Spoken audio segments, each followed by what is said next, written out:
What's up, party people?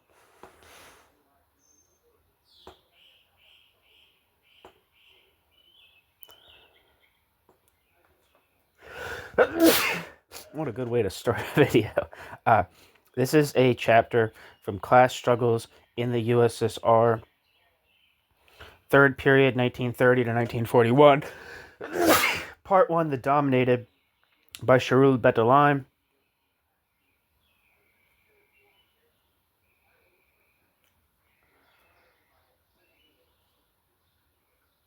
The chapter that I'm reading is titled The Culmination of Mass Repression and Terror. And it's the second chapter and final chapter of part 3 of the book. Part 3 is titled Mass Terror and Forced Labor.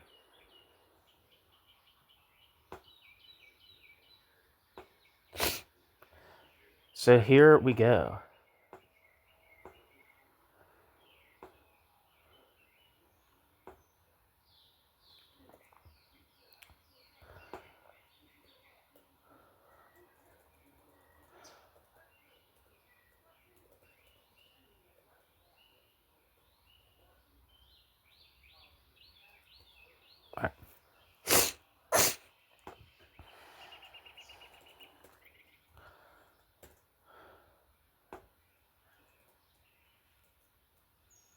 Alright, for real this time.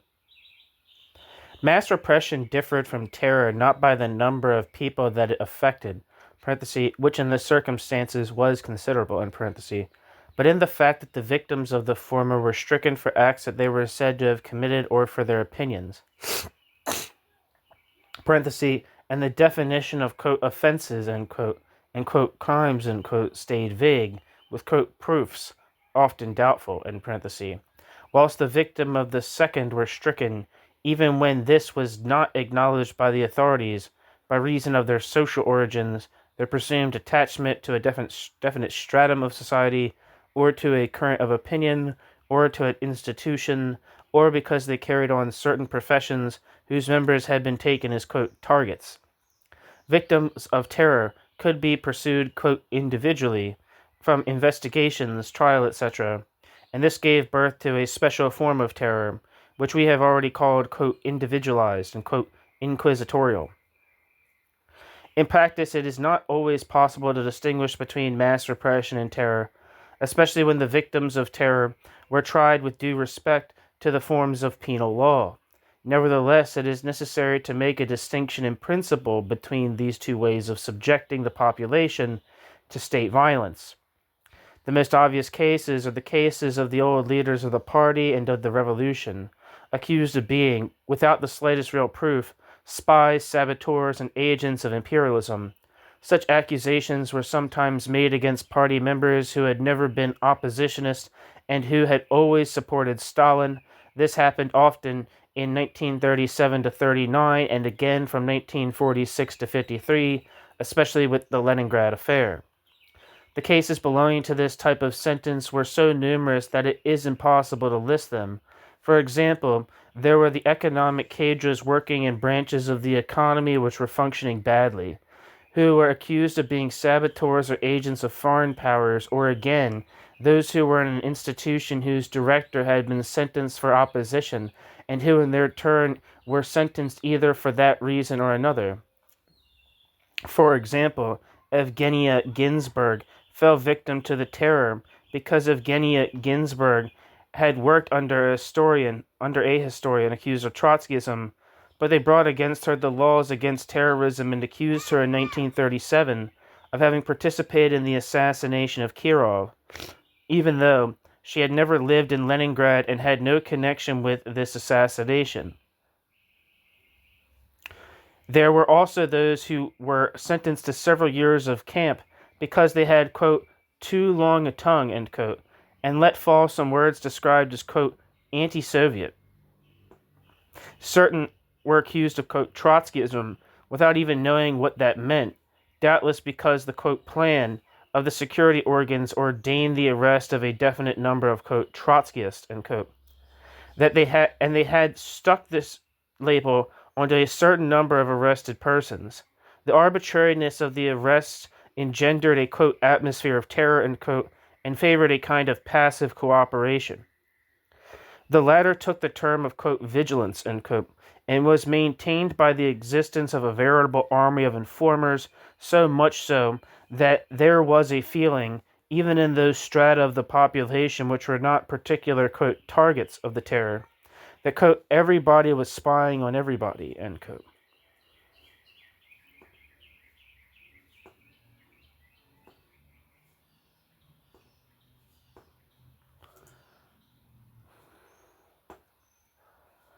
Wikipedia says Yevgenia Ginsburg lived from 1904 to 1977, was a Soviet writer who served an 18-year sentence in Kolyamont Gulag. Her given name is often Latinized as Eugenia, or Eugenia. I don't know how you'd say it. Anyway,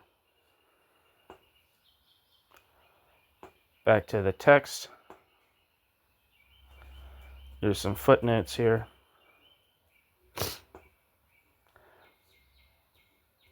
Footnote. See E. Ginsburg, Into the Whirlwind. And footnote. Footnote. E. Ginsburg cites the case of a peasant woman who, thus sentenced, who, not knowing what Trotskyism was, believed that she had been punished for being a traktoristka, having confused the latter word, which she knew, with Trotskyism.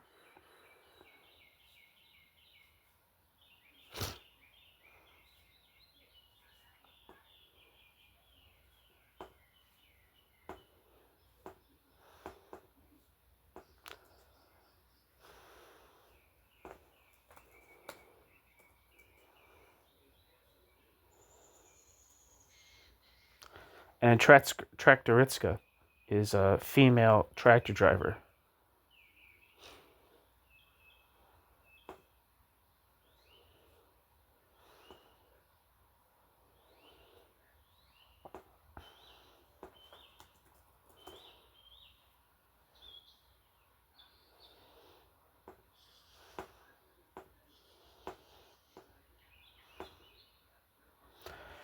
Anyway, end footnote. Footnote. See S. Baylor's Stalin's Successors, published in 1980. End footnote. Terror in combination with mass repression, parenthesis, that is, with innumerable sentences for acts that were real although minimal, and which were covered by the extraordinary wide penal legislation, end parenthesis. I don't know if I said parenthesis the first time, for the first parenthesis, but anyway. Constituted an instrument of government.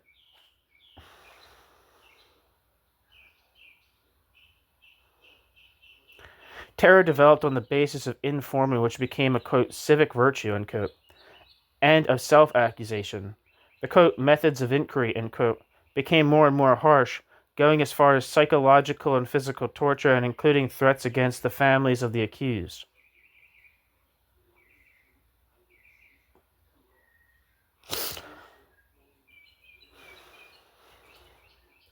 Footnote.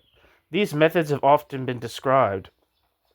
See, for example, Solzhenitsyn in Volume 1 of the Gulag Archipelago. See also K. Kaplan's Process Politique et Prague, being based on archival documents, permits a close-up look at the self-accusation process. Kaplan shows that, as had long been thought, certain detained party members had agreed to self-accusation, believing that thereby they were doing the party a, quote, service.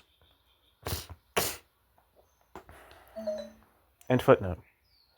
The use of such methods succeeded in making self-accusation a common phenomenon, which made the security force services especially terrifying.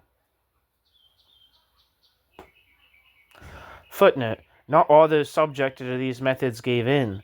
According to the case, resistance to these pressures could mean a prompt execution or, sometimes, a less severe punishment than would have been brought by a, quote, confession, end quote. Such sentences were pronounced by the special boards of the NKVD or by courts in closed session. End footnote.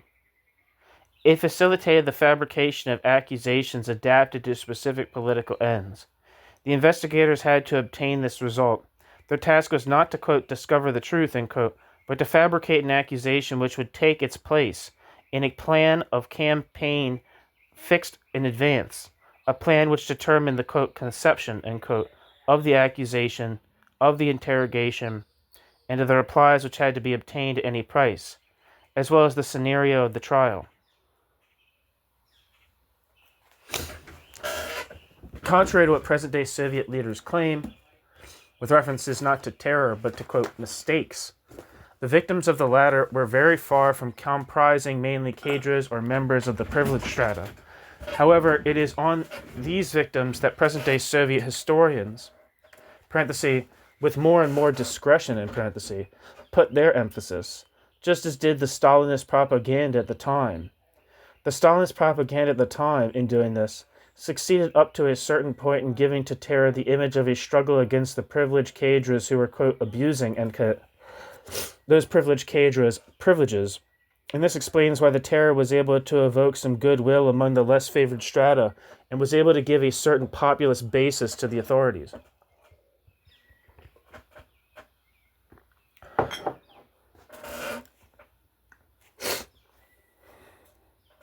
Footnote. This is a concept which A. Zinoviev, which is not Dmitry Zinoviev, there's a concept which A. Zinoviev emphasizes in his various books, especially in The Yawning Heights and Le Communisme comme Réalité. At different times, this populism corresponded with a certain popularity of Stalin, which encouraged a measure of informing. Parentheses, see the same author's article on Stalinism, which appeared in Polish in Kultura, January 1980, quoted by A. Ulam in Russia's Failed Revolution, published in 1981. End footnote.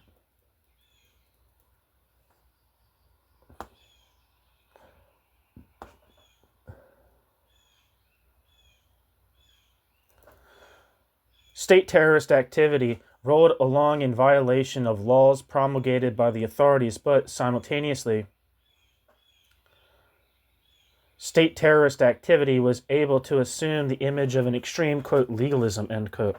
Thus, in matters of individualized and inquisitorial terror, the accounts of interrogations were most often drawn up in a strictly proper way, the signature of the accused had to be attached, and the papers of the dossiers had to be carefully preserved. Naturally, all the tortures which the accused had to suffer did not appear there. No more than did dossiers concerning the thousands of, quote, liquidations, end quote, which took place without trial and even without investigation.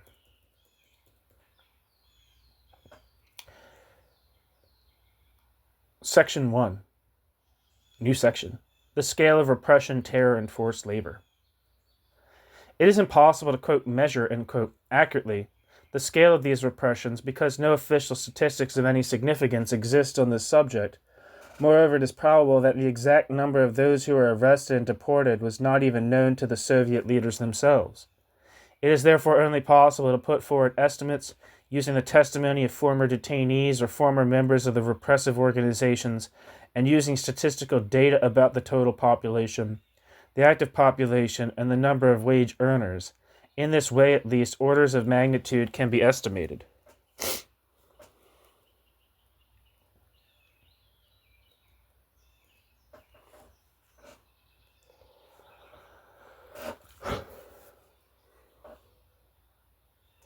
This situation was characterized by the, quote, secrecy, end quote, of GPU or NKVD operations, and also by the multiplicity of forms of repression and terror.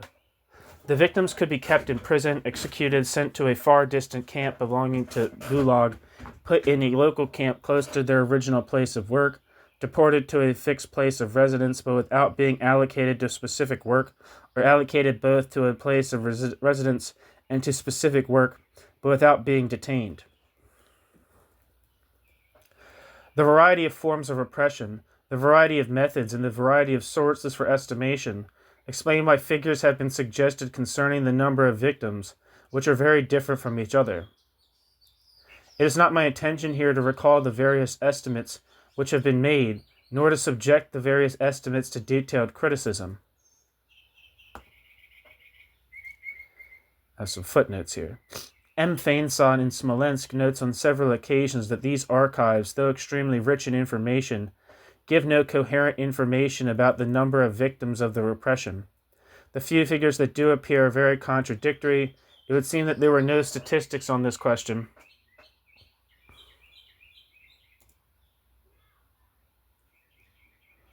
Excuse me. It would seem that there are no statistics on this question except perhaps in the central departments of the NKVD. 8. New section. That's me, not new section, Jesus Christ. End footnote, new footnote. Among the works that estimate the number of victims of the repression and the population of the camps, or the number attached to penal labor, there should be cited, apart from Conquest book, the following. A. Avtorkanov, Stalin and the Soviet Communist Party, published in 1959.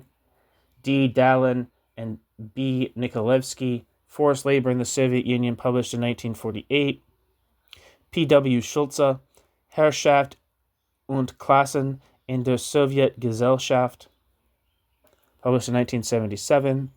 H. Schwartz, article, A Critique of Appraisals of Russian Economic Statistics, published in Review of Economic Statistics, 1948. M. Jasny's article, Labor and Output in Soviet Concentration Camps, published in Journal of Political Economy, 1952. And Robert Tucker and S. Cohen's edited volume, The Great Purge Trial. Solzhenitsyn Gulag, S. Rosefield's article, An Assessment of the Sources and Uses of Gulag Forced Labor, 1929 to 1956, in Soviet Studies. P. Weil's article, Preliminary Unfinished Draft Study of the Economics of Soviet Forced Labor.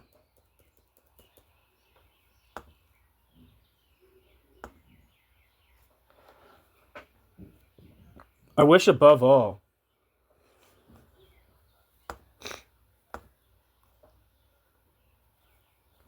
to direct attention to 2 points: the size of the prison camp population and its living and working conditions on the one hand, the number of deaths due to repression, and the demographic balance of the 1930s on the other hand.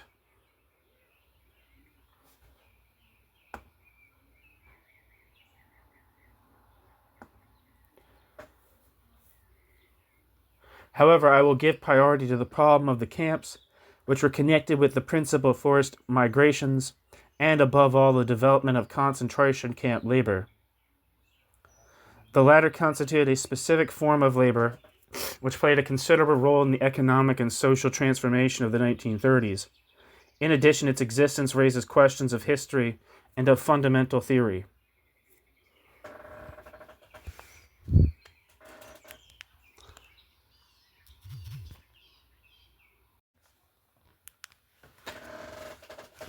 New section, Section A, The Growth and Birth of the Gulag.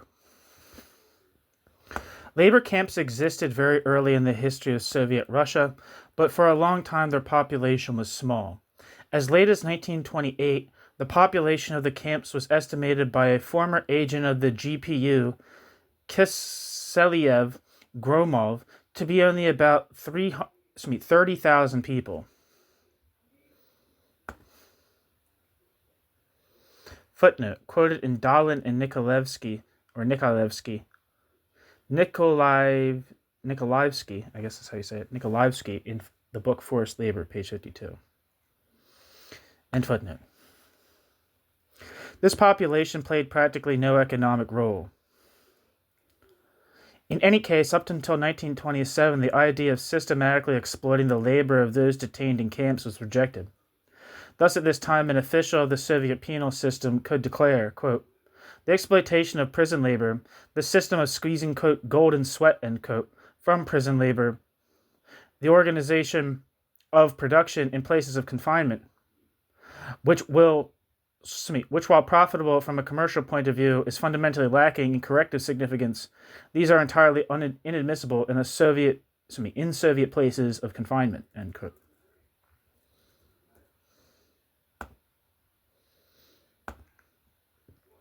In 1928, the attitude of the authorities concerning concentration camp labor changed, and the adoption by Sovnarkom of a decree a decree dated March 26, 1928. This decree enabled camp internees to be attached to construction sites.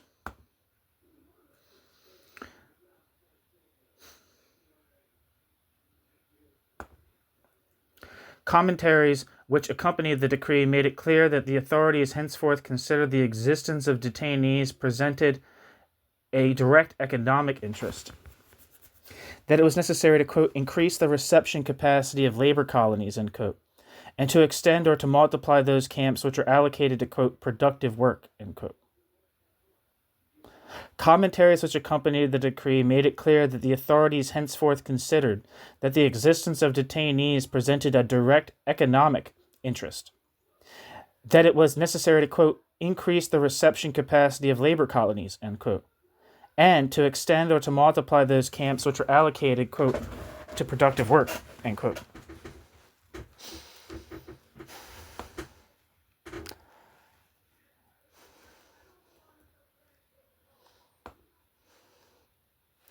And those quotes are from Solzhenitsyn, Gulag Archipelago,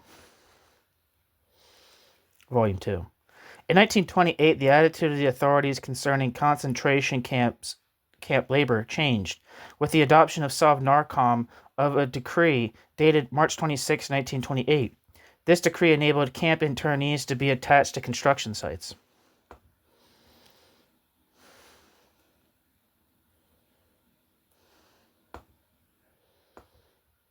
Hold on one second.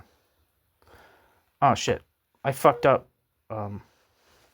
That last quote was not from Solzhenitsyn. It was from Dalin and Nikolaevsky. Excuse me.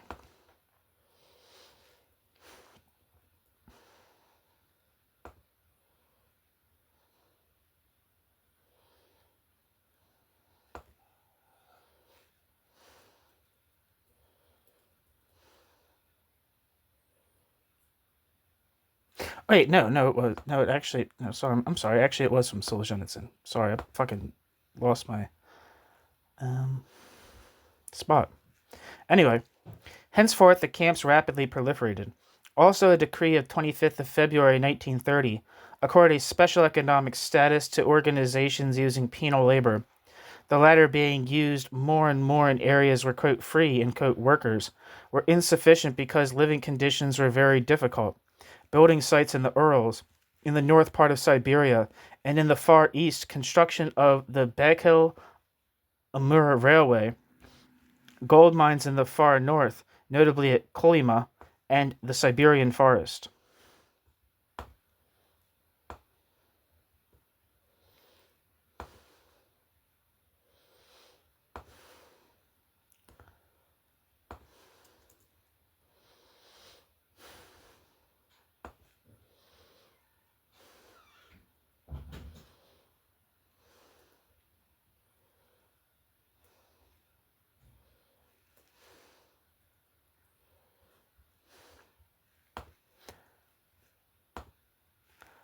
In 1930, administration of the camps was withdrawn from the Justice Commissariat and transferred to the NKVD, where administration of camps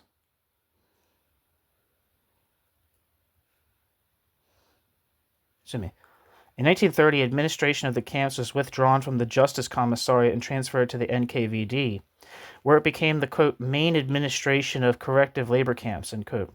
Yagoda was in charge of this activity at the time.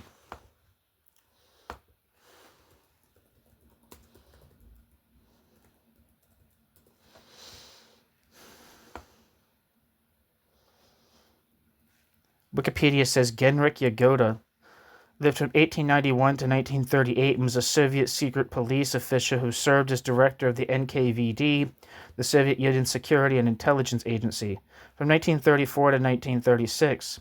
Appointed by Joseph Stalin, Yagoda supervised arrests, show trials, and executions of the old Bolsheviks Lev Kamenev and Grigory Zinoviev, climactic events of the Great Purge. Yagoda also supervised the construction of the White Sea-Baltic Canal and with Naftali Frankel, using penal labor from the Gulag system, during which 12,000 to 25,000 laborers died. Like many Soviet NKVD officials who conducted political repression,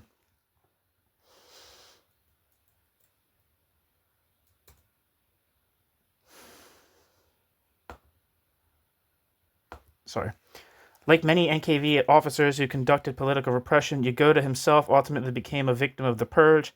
Yagoda was demoted from the directorship of the NKVD in favor of Nikolai Yezhov in 1936 and arrested in 1937. Charged with crimes of wrecking, espionage, Trotskyism, and conspiracy, Yagoda was a defendant at the trial of the 21, the last of the major Soviet show trials of the 1930s. Following his confession at the trial, Yagoda was found guilty and shot.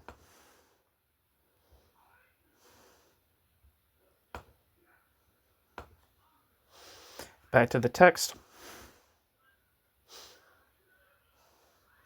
One of the first great works achieved with forced labor was the construction of a canal linking the White Sea with the Baltic Sea. The construction of this canal took place between September 1931 and April 1933. Many people died there in conditions which have been described by one of the survivors, D. Ditovsky.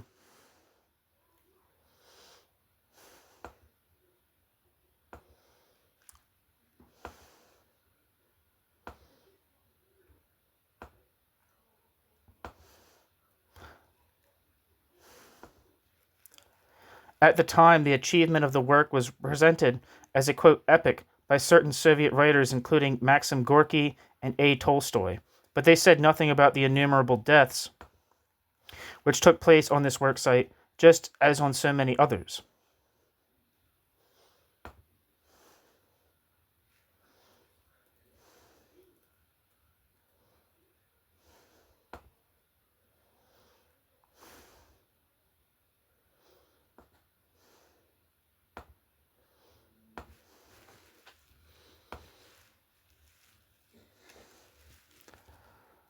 Afterwards, quote, eulogies of concentration camp labor were made by many writers and Soviet leaders, by Molotov at the 6th Congress of Soviets of the USSR, and in the Great Soviet Encyclopedia. For example, one can read in this letter, quote, the grandiose victory of socialism on all fronts has made possible the employment on a large scale the work of criminals for the general construction of socialism. With the entry of the USSR into the period of socialism, the possibility of utilizing coercive measures in corrective labor grew enormously, end quote.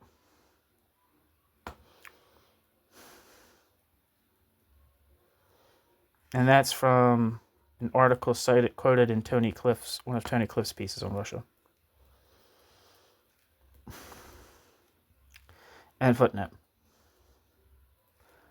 In the second half of the 1930s, concentration camp labor, which developed under the supervision of Yagoda, grew further, at first under the leadership of Yezhov, fall of 1936 to the end of 1938, and then under Beria.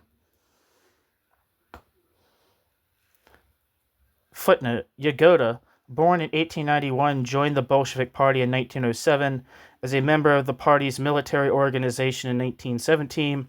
Yagoda was given great responsibilities in the Cheka, later in the GPU.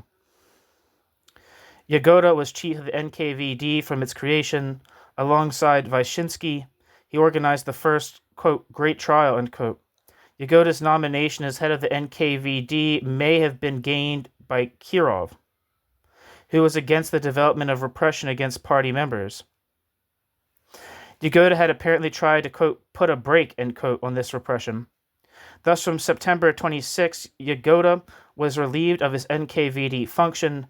It is known that Stalin reproached Yagoda for having caused, quote, 4 years delay, end quote, in the party purge. Shortly after his elimination from the NKVD, he was arrested in his turn.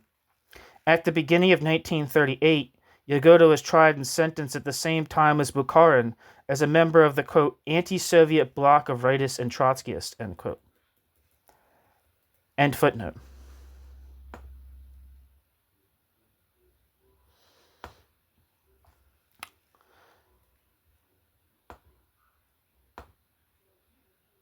Footnote. Beria, born in 1899, joined the Bolshevik Party in 1917 and occupied posts in the Cheka and then the GPU. Beria entered the Central Committee in 1934. In 1946, Beria became candidate member of the Politburo. I skipped a footnote. Excuse me. Yezhov, born in 1895, joined the Bolshevik Party in 1917. Until the 17th Congress, Yezhov played a relatively insignificant role.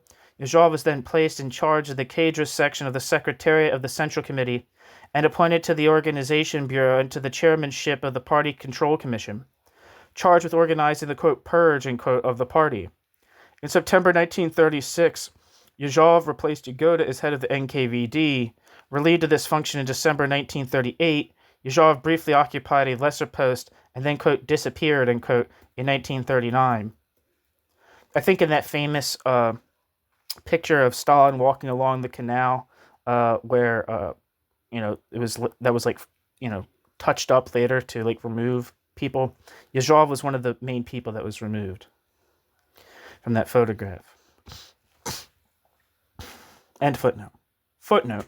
Beria, born 1899, joined the Bolshevik Party in 1917 and occupied posts in the Cheka and then the GPU. Beria entered the Central Committee in 1934. In 1946, Beria became candidate member of the Politburo, then member of the Defense Committee during the war. In 1946, Beria became a member of the Politburo and became deputy chairman in 1946. After the death of Stalin, Beria was arrested in July 1953. According to the official version, Beria was then tried in a closed court and shot in December.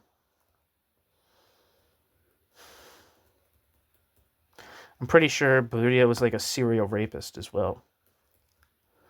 Like a crazy person. But I'm not sure about the finer details of that. End footnote.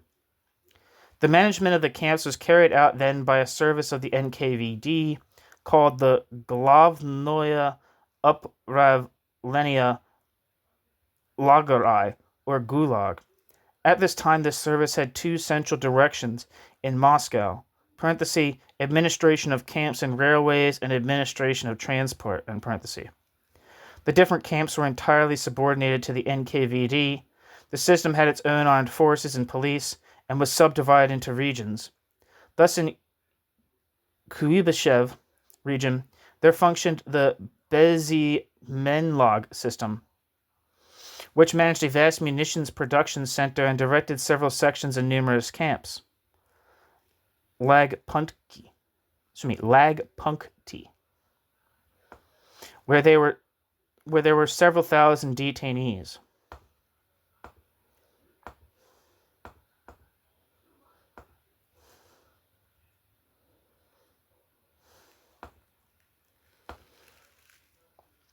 The latter were supervised by armed sentries who could kill them on the slightest pretext.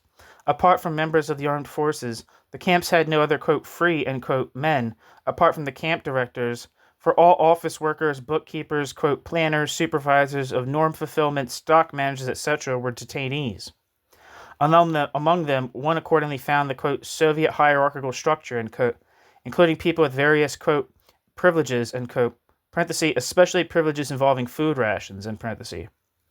Most usually, those who had been privileged before their arrest rapidly gained some privileges in the camps, except when they had committed or had been said to have committed, quote, state crimes, end quote, of a special gravity. Footnote. On these various points, see Le Procès des Camps de Concentration Soviétique and 1951 by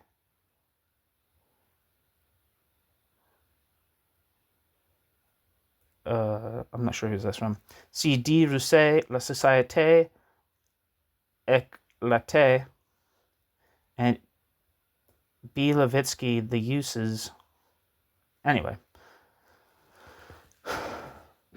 it's not very clear what's being cited. It's like all in French, so I don't even know why I'm bothering. Anyway, Anton Seliga is one of the first to have noticed that the hierarchical structure of the camps tended to reproduce that of Soviet society in general, and Seliga illustrated this observation with concrete examples. He wrote, quote, this tendency resulted in the following paradox, ... The The workers and peasants stayed at the lower level, while members of the classes that were said to have been, quote, abolished or, quote, hostile received favorable treatment, enjoying privileges and being on good terms with the representatives of the authorities, end quote. Seliga. The author talks of the high salaries received by the concentration camp engineers, parenthesis, 3,000 rubles monthly, end parenthesis, and indicates that the concentration camp engineers, quote, lived with the GPU and party leaders and formed with them a sort of elite caste, end quote. Seliga. Penal labor did not embrace solely those who were in the big camps. In fact, in 1934, when the all-Soviet NKVD was formed, the camps which had been under the Justice Commissariat were transferred to the Gulag administration. The Gulag supervised the system of big camps, whose basic unit was the ITL. Ispravitelj no Trudovoi Lager.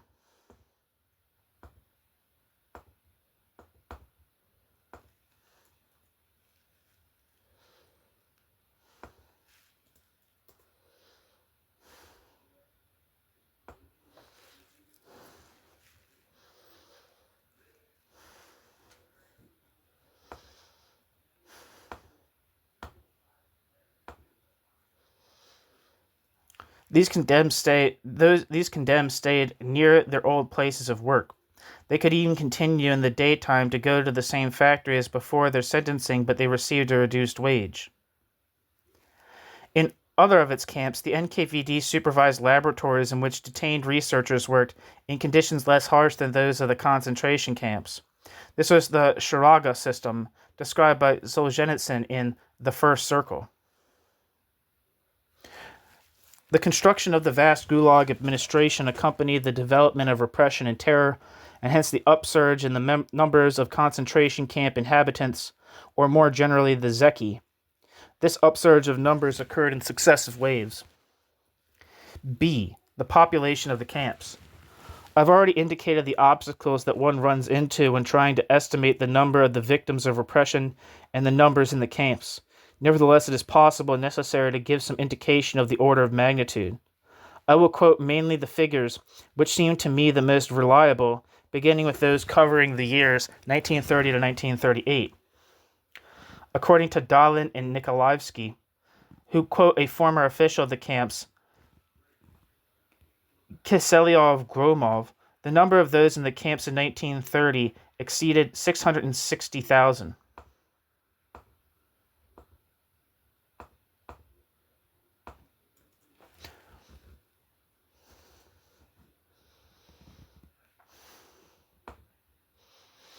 The same authors estimate the number of camp prisoners at around 2 million in 1932, whilst Walls has the figure of 1.62 million for the years 1931 to 37.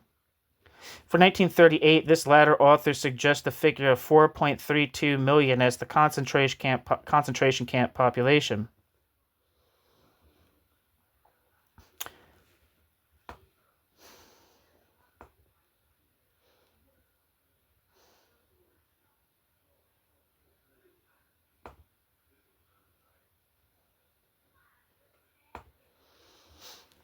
In the light of estimates that one can make today of the number of camp inhabitants in 1939, this last figure seems to me rather high, parenthesis, although it is not possible to suggest another, end parenthesis.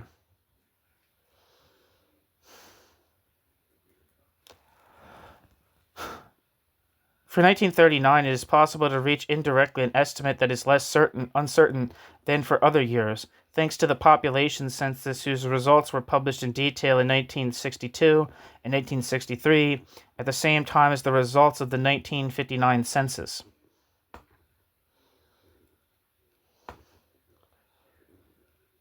The figures made public obviously do not show clearly the number of concentration camp inhabitants.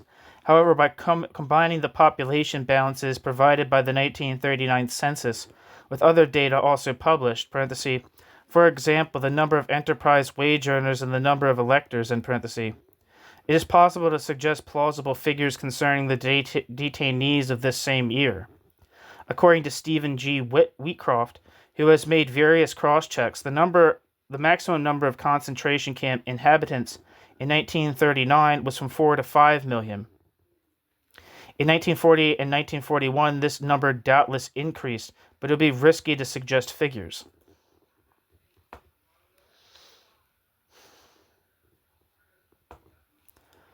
It will be noted that the figure of from 4 to 5 million of concentration camp inhabitants in 1939 agrees quite well with another estimate, that made by N. Jasny, who used the figures from the secret 1941 economic plan, which contained data relating to the establishments and work sites administered by the NKVD and employing camp labor.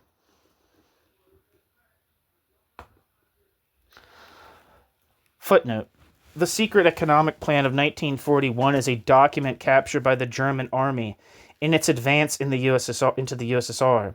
It was later seized by the U.S. Army and was then produced in a photographic reproduction in the USA under its Russian title. And something in Russian, I'll give it a shot. Gosudarstvenny Plan Ravitya Narodnogo Koj Yatesva. I don't know. There are numerous items in it about the production of NKVD enterprises, but this information is incomplete. As well, it is not always easy to make the jump from knowledge of production to that of the labor force required to obtain it. So this source has given occasion for very different estimates of the labor force employed by the NKVD.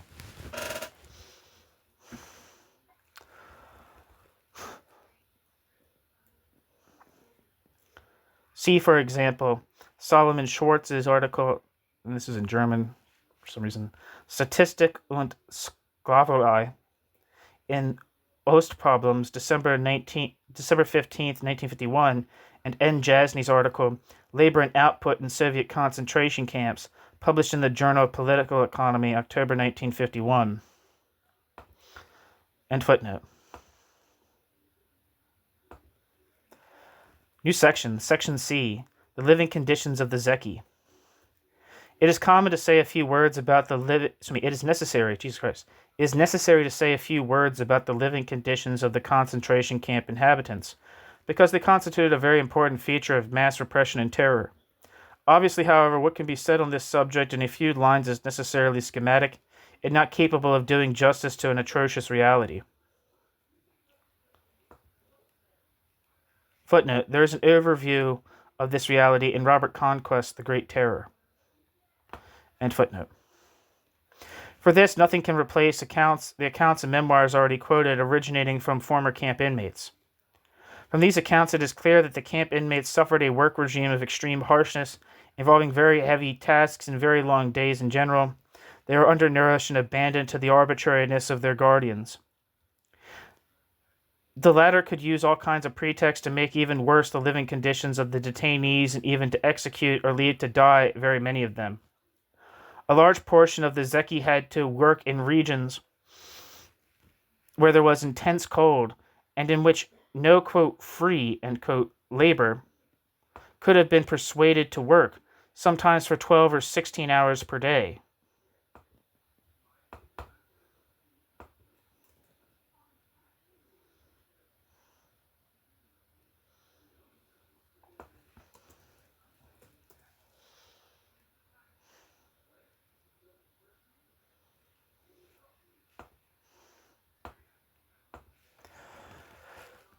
For example, describing the construction, by penal labor, of a new railway in Siberia, Izvestia wrote, quote, up until now it was believed that the construction season could not exceed 100 days annually.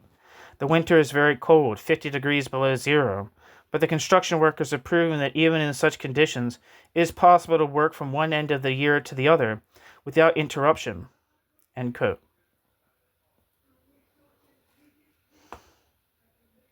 Izvestia, December 20th, 1937, quoted in Tony Cliff, Russia. The newspapers did not say a word about the number of those who perished, having to work in such conditions, nor did the newspapers specify that it was not only the builders of this railroad who had to carry out their work in a lethal cold, but also millions of detainees allocated to the working of mines, parenthesis, notably the Colima gold mines, and parenthesis, to canal construction to big building sites, etc.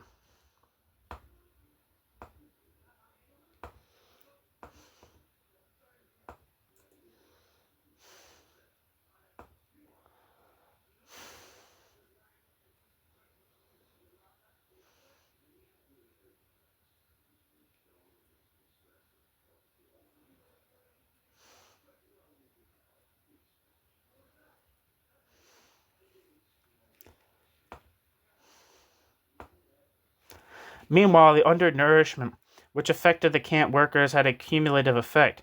In fact, those who did not succeed in fulfilling their work norm had their already poor food ration reduced. Consequently, they became weaker and fulfilled their norm even less satisfactorily, which led to another ration reduction and finally to total collapse. During the 1930s, the Arctic regions, the daily bread ration, parenthesis, the essential basis of nourishment, in parenthesis, could vary from 930 grams for those who exceeded their norms to 500 grams for those who fulfilled their norms by 50 or to 60%, and to 300 grams as the, quote, disciplinary ration, end quote. Quite often, the set rations were not distributed in full, especially the few grams of animal protein, parenthesis, saltfish, end parenthesis, which were part of these rations. Footnote.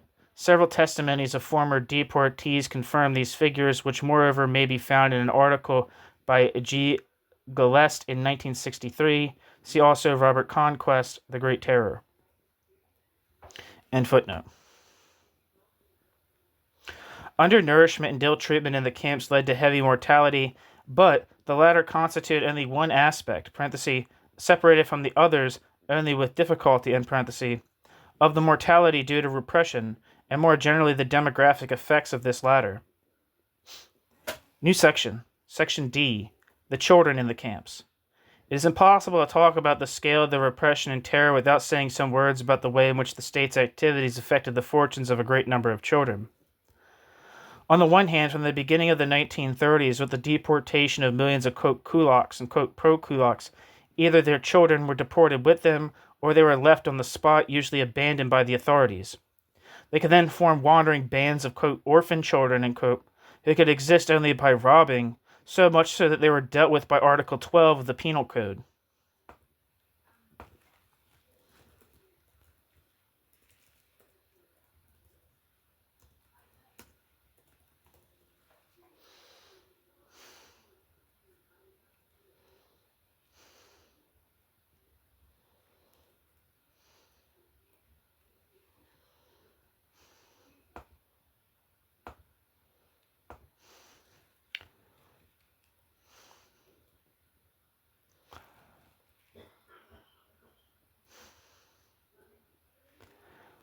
At first, the judges interpreted the code with a moderation that was not for long accepted by the authorities.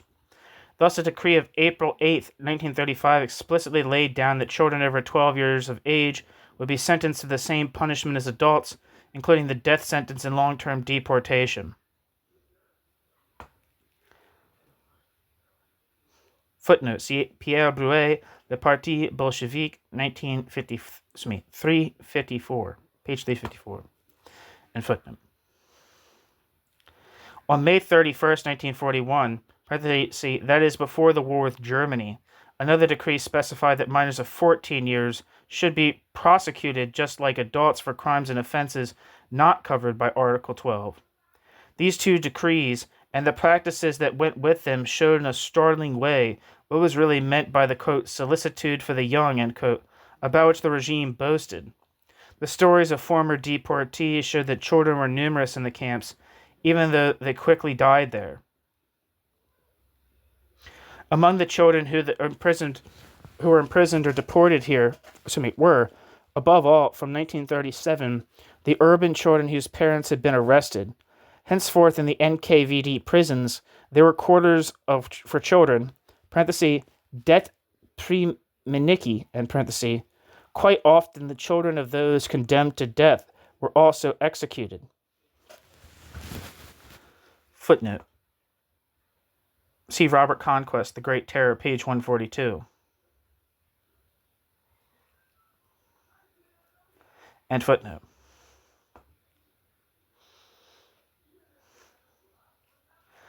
Among the children who were imprisoned or deported were, above all from 1937, the urban children whose parents had been arrested.